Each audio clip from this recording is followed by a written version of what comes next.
Hello and welcome to Extreme Gameplays where I play games stylishly. Today I'm back with another commentary for Ninja Gaiden 4 Master Ninja S ranks. Today is going to be chapter 5, Raging Valley. This is a chapter that ends with a boss fight that happens to be a Buddha statue that has a really cool design, but I really hate his boss fight. Because the guy has so many sudden attacks and they all just one shot, and we've been through this many times in other commentaries. I've talked about how the highlight of this game's difficulty are the bosses, and that's not really a good thing. Here's me experimenting a little with the drill, the lance. Not doing a very good job, just managing. But it's a very nice weapon, like if you know how to use the drill. I guess against bosses as well is very good. But generally, you're gonna be, like, starting, as I said, from the last chapter 4, onwards. We use a lot of the Kage Hiroko's Blood Raven jump attack, since it has iframes and it leaves us way too high in the air, which is very good. And it even is a Blood Raven attack, so like it helps us activate the multiplier, so that we then go ham. Boom. By the way, in the description I do explain the S rank and how it works and whatnot. So there's that if you're interested. I don't know in what chapter's commentary it was where I said the lamps are very good enemies. I take it back. I don't like them. Look at this beautiful kill. Boom. And again, if you watch the last commentary of chapter 4, from there onwards we activated the thing where the screen slows down upon a D-limp, like that. A very huge thing. It's very nice. I'm trying my best not to get hit so that my multiplier doesn't go to 0. And because, like, generally you want to try to not take hits. And again, I'm really sorry if I sound weird and if I have random coughs. I've been really sick for the past couple of days. Just wanted to do something.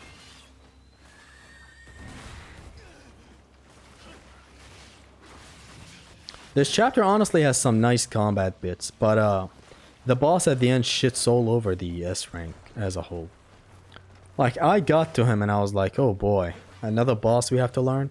And then it dawned on me that this has to go on for like the next 15 chapters. I get to a chapter, I have to learn a boss fight. It's just generally annoying.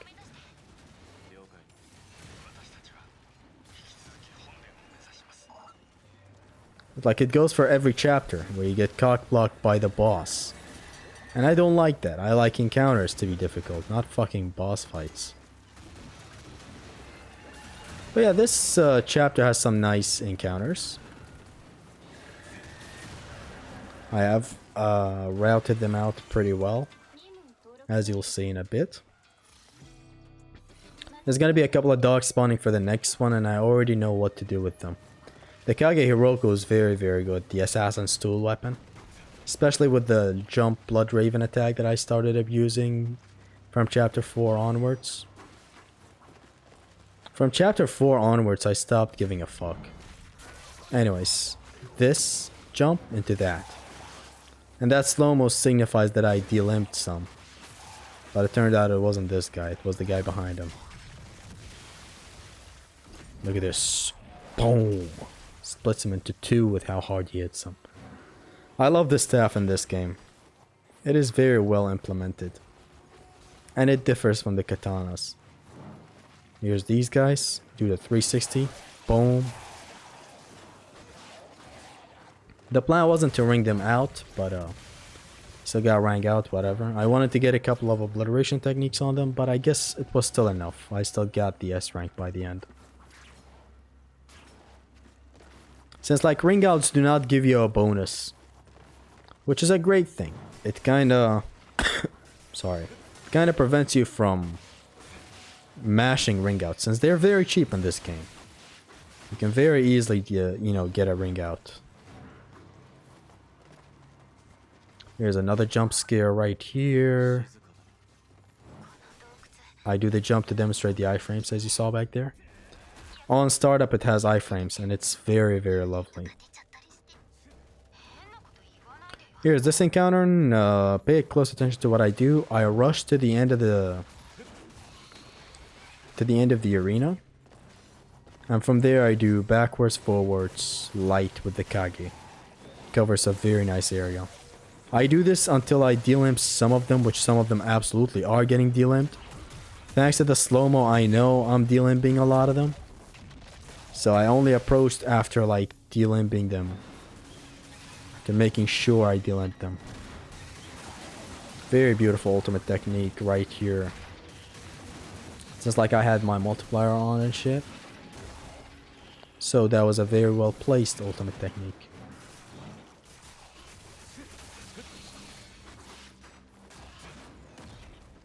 Only this guy left. With the obliteration, let's go.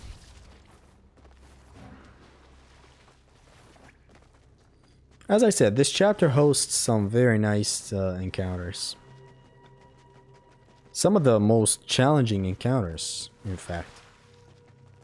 There's whole chapters of the cave where it's all windy and whatnot.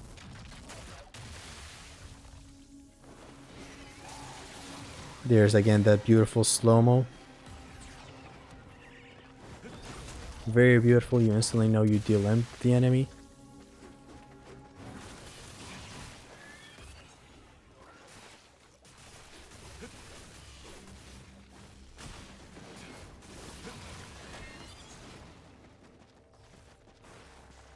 Something I like about this game, and is that it's very fast. I guess overall insanely fast. Like your movement is very, very fast. Can't quite recall a game where you are as fast as you are in this game.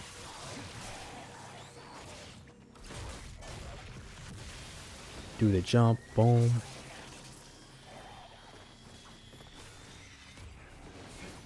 I think I did one attack back there with the Kage to stop that lamp from approaching me and exploding. These lamps are sort of the recreation of Ninja Gaiden 2's enemies, where they do the silly side grab,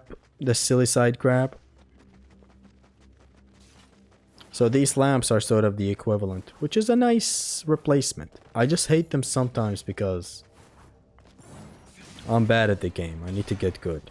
Is that what you want to hear?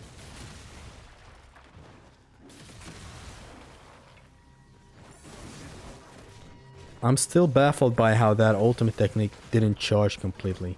Could have sworn it charged.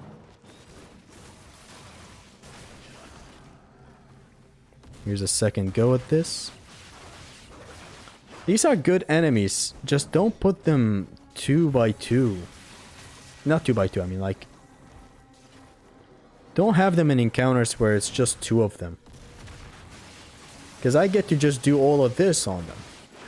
You better tag them up with some really nice other enemies.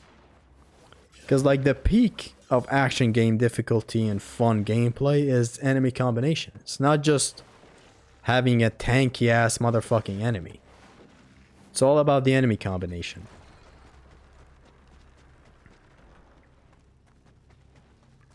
That's what God of War understood by design but not by practice.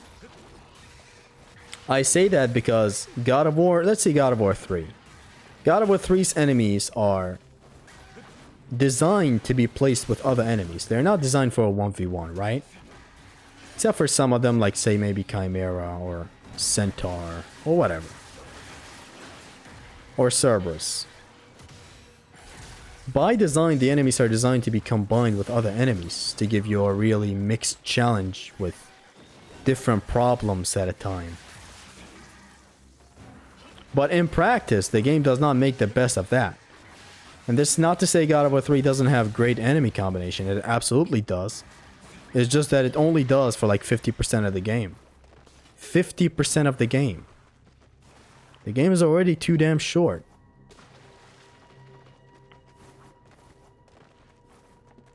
Ninja Gaiden 4 has that problem. It thinks it can just add a tough enemy and just call it a day.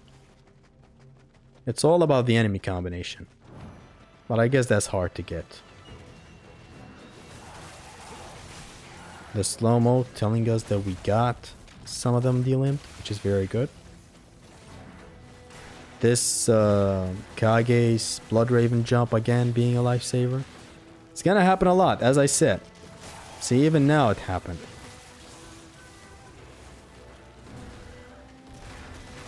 This ultimate technique somehow didn't miss. Because these things, these big bulby things, they usually make you miss your ultimate techniques for no reason at all.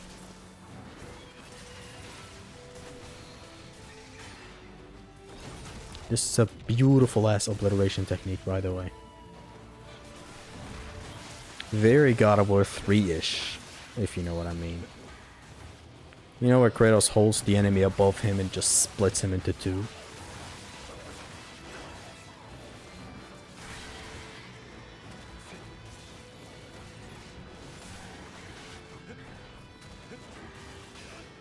This is a difficult encounter, but it somehow went right. Here's me running away while using the Kage attacks. It's the best thing against the lamp. As a lamp is approaching, the best thing to do is to shoot it with the Kage. As I did back there.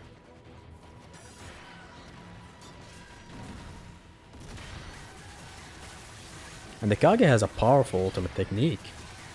I guess maybe not just powerful. It does a lot of hits. That is the part of it that I really like.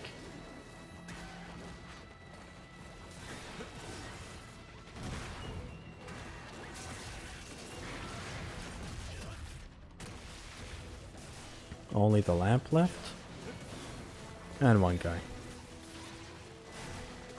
And I guess after this is gonna be the Buddha statue boss fight. Which you're gonna see. It's gonna go sort of smooth for the first stage, but then the stage after gets a bit messy.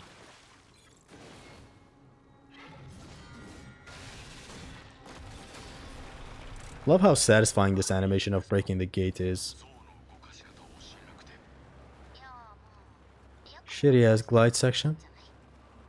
Not very offensive, but also literally why does it exist? Doesn't add or subtract anything.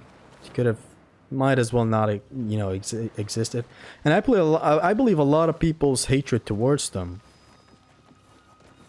is due to the checkpoint system of the game.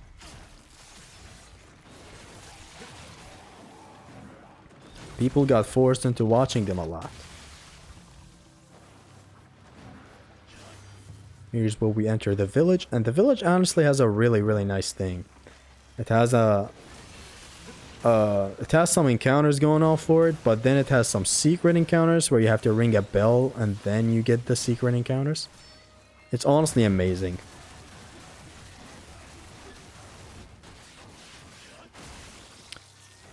The Kage has a very nice ultimate technique, except for the end.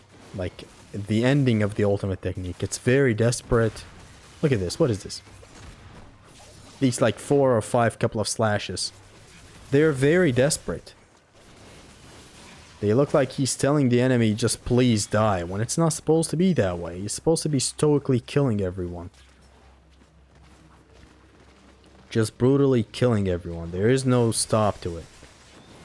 I think the main problem with it is that it looks like a finisher. Or like he knows he's finishing the ops, but there is no end. 3 obliteration techniques, jump, boom. Again, I do that jump because it has iframes, and man is it lovely. It comes in handy very insanely much. And like at the starting 3 chapters I never used it, but after that I started using it. It's very good.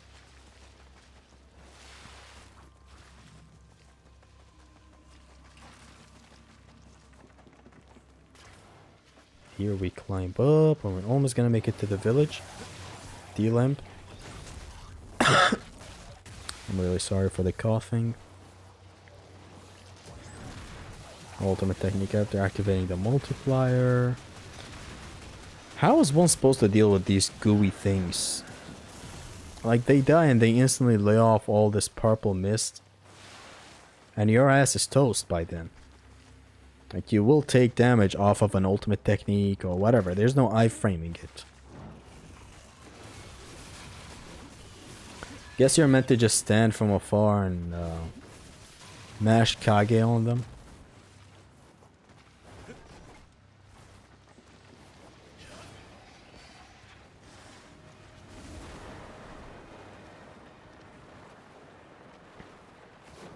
Here we go. Is this where we enter that village?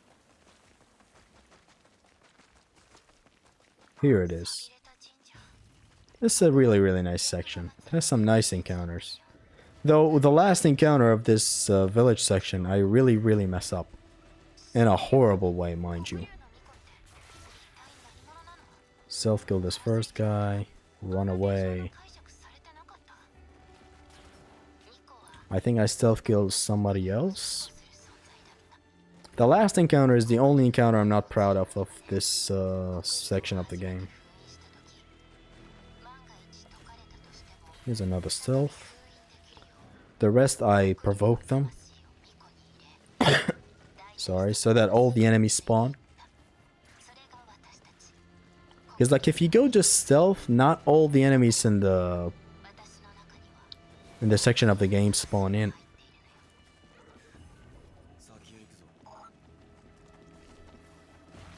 You can see I'm playing insanely cowardly. That's because I have low HP. And I didn't want to use any items or die in here. Since it's insanely early in the game. I didn't want to waste it now. And the Zuna drop kill. An ultimate technique. Beautiful.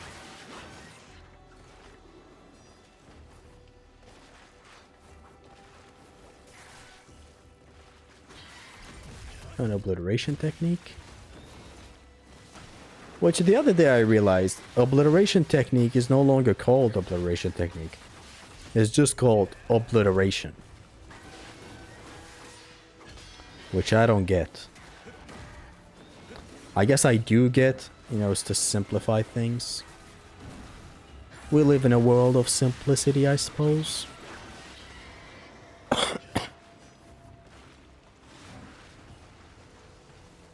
So now, you're supposed to go to the left, and it would be the end of the section, but don't. You want to attack this bell right here to spawn in enemies. You do this like 3 or 4 times. Each time summons different enemies. The first time it's these lamps.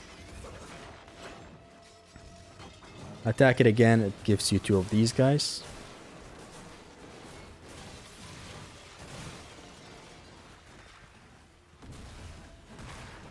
Thank you, autolock. Highly appreciated, autolock.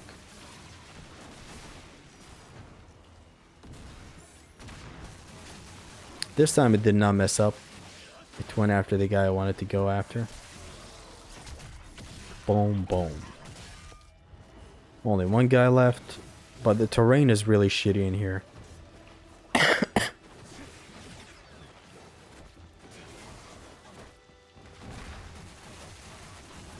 And I think this is the last encounter. I don't think you can hit the bell again. I don't know why I said 2 or... I don't know why I said 3 or 4 times. Here's a sweet dealing. Boom. Yeah, that was the last encounter. There is no more spawning it. And now here's this encounter with some nice enemy composition.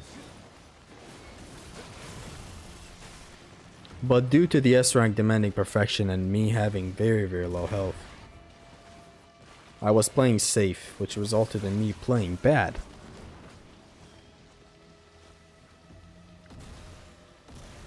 That AI's pathfinding is baffling.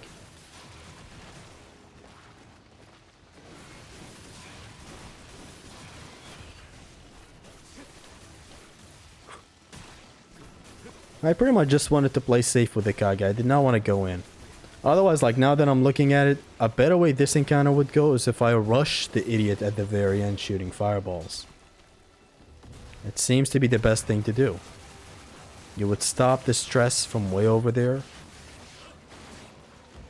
and actually get into the battlefield and fight these guys and not fight them from a boundary.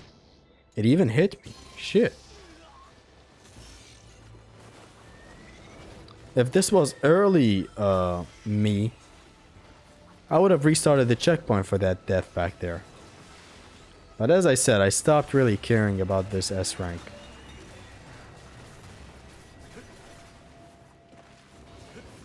So I just used the item back there to revive. Didn't even care.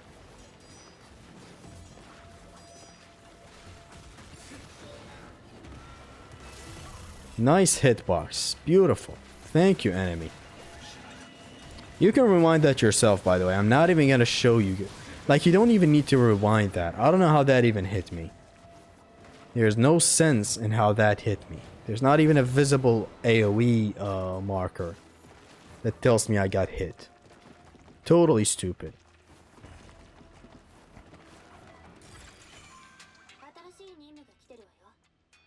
Here's where I heal and I get the item, the incense of birth or rebirth. Couldn't really read it all. Ride the winds of eternity. This right here is a sweet encounter. There's these fireball guys. You need to go after them one by one while there are other enemies. A similar type of encounter does get used. Looks exactly like this. It's honestly lovely that you can wind path over every hitbox in here. It acts like a jump cancel. Like an enemy step. Oh, the older Ninja Gaiden games, you could only step on enemies that are within your height. Which I guess was 90% of the enemies.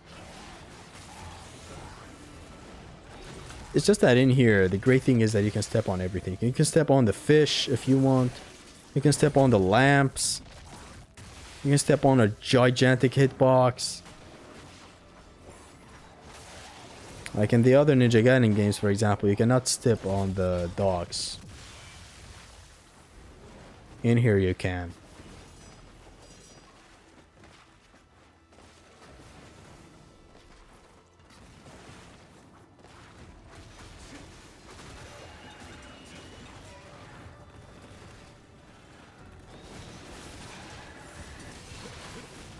This thing is down, then we go down even further. It's not over.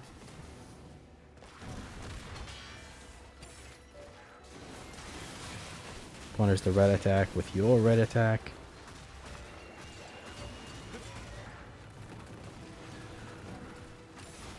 Yeah, I think what's left right now is the boss. Maybe two of the white-haired enemies are gonna be left ahead of us on a bridge. Then it's gonna be the boss. I sort of forget.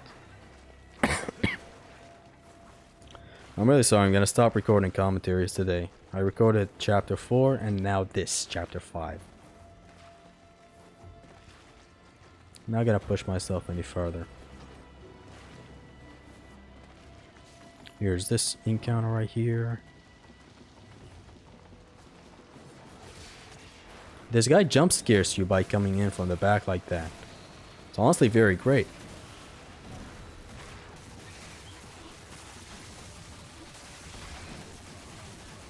Like you go in and it's two of these guys, they're flying and they're easing themselves into the encounter. You back away just to find this fuck ass from behind, jump scaring you.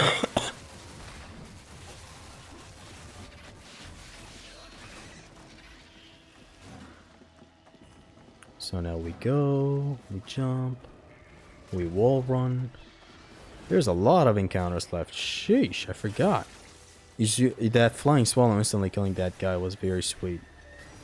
You'll love to see it. It's rare, but when it happens, boy oh boy. Sweet, sweet D-Limp.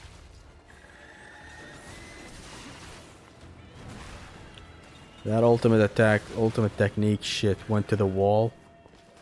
Because Yakumo saw something in that wall that we couldn't.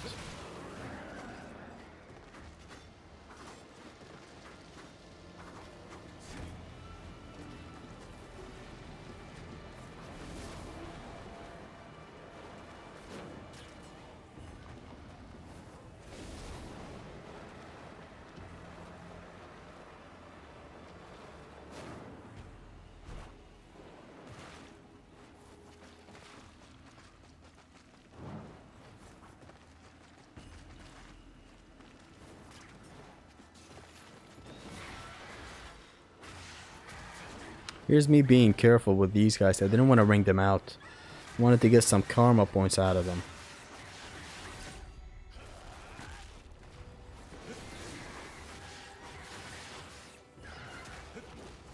I think one will still get ringed out.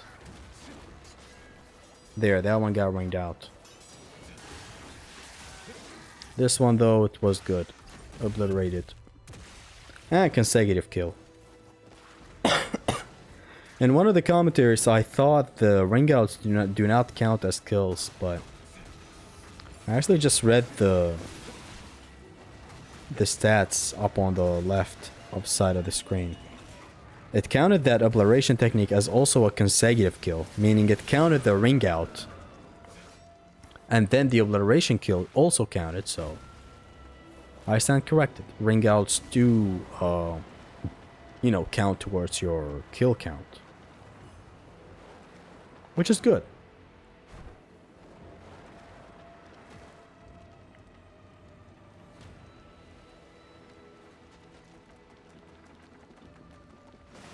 This chapter is packed with encounters. Even now. Kage being the MVP of the game as always. Get up. Boom.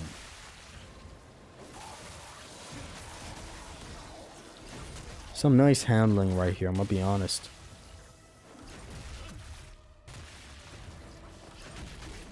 Boom. I tried all the weapons and their obliterations. What's wrong with me today?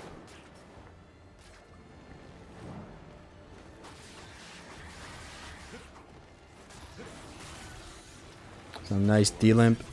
Ninja Gaiden 2 moment right there.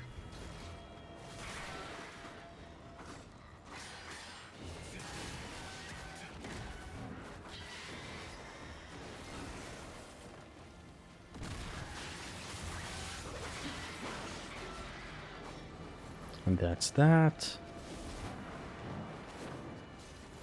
Here's another encounter with the same fireball gimmick. I'm really sorry for the coughing. I'm sure it's not really pleasant to hear. The commentary is coming to an end though, so... Here's where I understood the assignment and went after the fire. I will return to that guy later, or maybe he will hunt me. I actually forget. Thing is though, you need to prioritize this guy right here, since he acts as a stage hazard, so you have to kind of pay attention to him.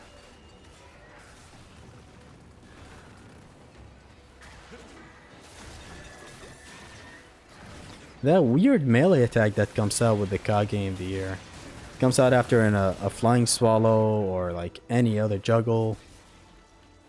I'm sort of mixed about it. Sometimes I want to turn it off. I want the projectiles to always come out when I press light with the Blood Raven. But that never seems to be the case for some reason.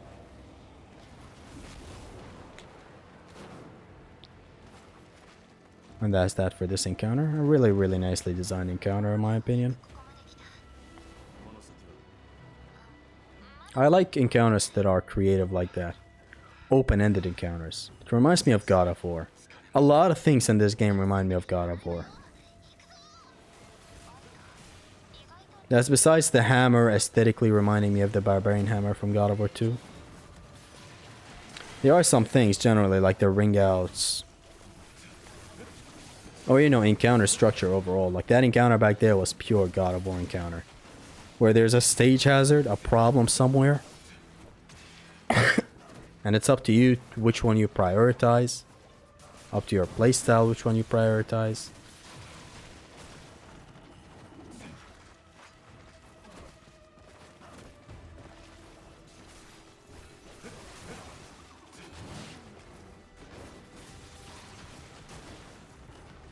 These guys are putting up a good fight.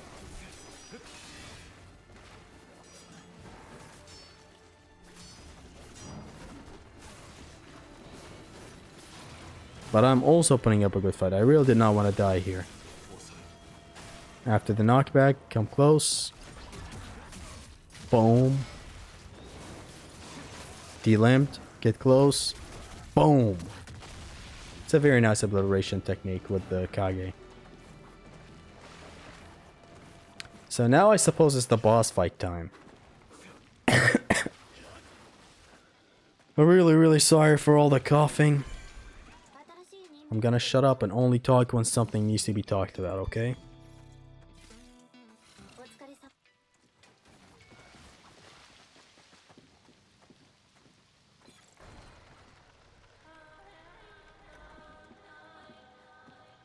The theme for this guy is honestly really good. Like the song that he has. Him and that dog, Kurobo, whatever his name is. Dodge this. From up close, just do Blood Raven attacks as a response to most of his things.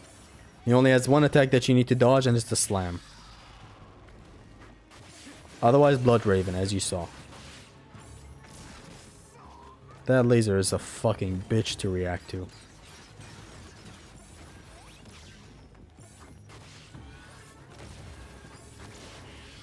Boom.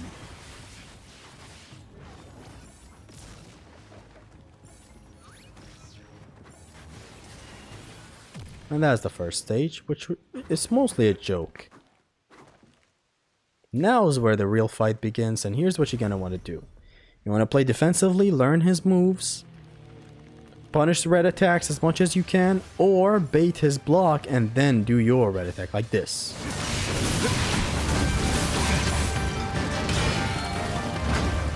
I let his music play a little bit there and not talk.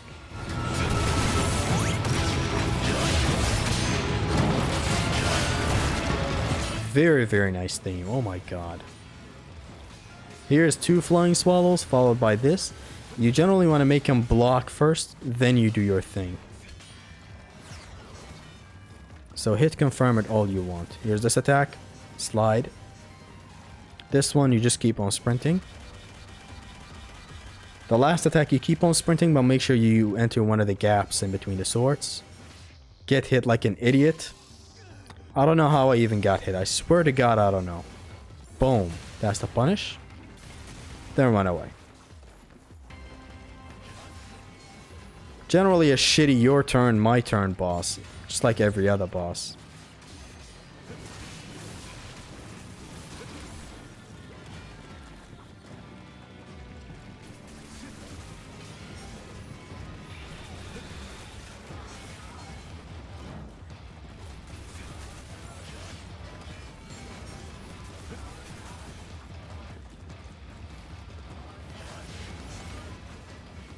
Honestly, yeah, you just gotta learn his moves for the most part. There's nothing I can really teach beyond the flying swallow thing.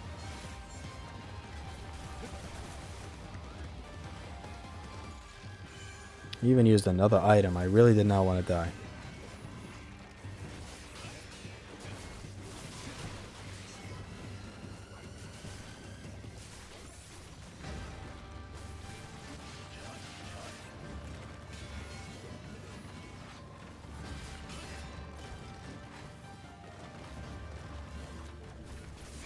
I think he's gonna get in the middle right now. There he is. Do the same thing, sprint away. Same thing for this attack. This is actually one of the most decent attacks that he has. Then go into the gap, then sprint back towards him, punish with the hammer. Boom, let go at the right time.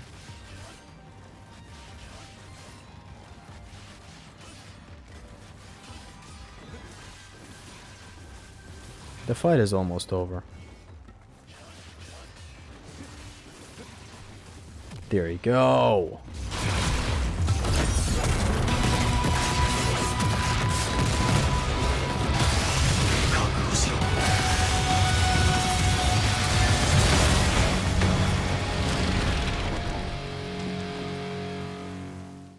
one of the most beautiful hit frame, I guess is what it's called, in the entire game. But yeah, that was that boss fight. Imagine if I grow to love that boss fight by the end of this whole S rank thing. But anyways, thank you guys for tuning in to today's commentary for chapter 5. This was the most frustrating chapter because it was long. A lot of encounters to route and stuff. Here's where this motherfucker flies. 50-kilogram ass ninja over here. Thank you for tuning in. I hope you enjoyed the commentary. I'm really sorry for coughing all the time. There's the triple S because everything is Devil May Cry these days. I hope you guys enjoyed it. This has been your Extreme Gamer Zesty. Peace.